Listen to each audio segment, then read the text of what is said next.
এত লাশ, এত জানাজা, এত মানুষের কবর আপনি পড়লেন, দেখলেন, এত কিছু আপনারে আখিরাত মনে করাইতে পারলো না?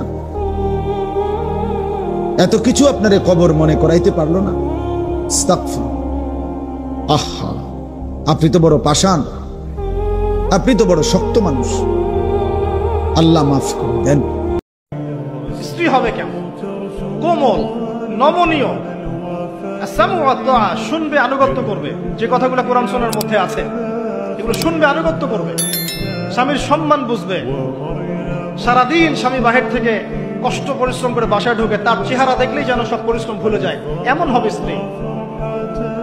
ঘরে ঢুকেই খাটাস খুটুস, কথা নাই বার্তা নাই, ঝগড়াঝাটি, হ্যাঁ খাওয়া রেডি করা, যাও খেয়ে নাও।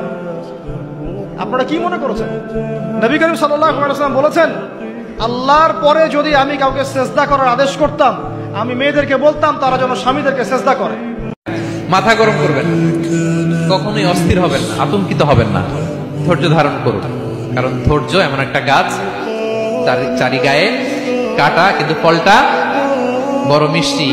এজন্য আল্লাহ তাআলা বলেন, ইন্নাল্লাহা ইউহিব্বুস সাবিরিন, আল্লাহ তাআলা ধৈর্যশীল বান্দাদেরকে পছন্দ করেন। একটা বারো কি চিন্তা হয় না যে আমার হায়াত কমে আসছে, আমি পৃথিবীতে হয়তো বেশি দিন থাকবো না?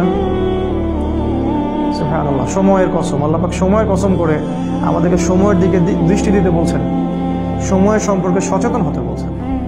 পৃথিবীর জীবনটাই এমন, এভাবেই এই লাইফকে ডিজাইন করা হয়েছে। পরীক্ষা থাকবে, এখানে বিপদ থাকবে, এগুলো উত্তীর্ণ হয়ে আপনাকে যেতে হবে। চিরসুখ, চির শান্তি এটাই পৃথিবীতে হয় না। চিরসুখ এবং চির শান্তির জায়গা হচ্ছে জান্নাত। যখন কোন মানুষের উপর বিপর্যয় আসে, সেটা হয় পরীক্ষা অথবা একটা শাস্তি। যে লোকগুলো আল্লাহ তাআলার পথ থেকে দূরে সরে গেছে তাদের জন্য এটা শাস্তি, আর যারা আল্লাহর পথে আছে তাদের জন্য পরীক্ষা।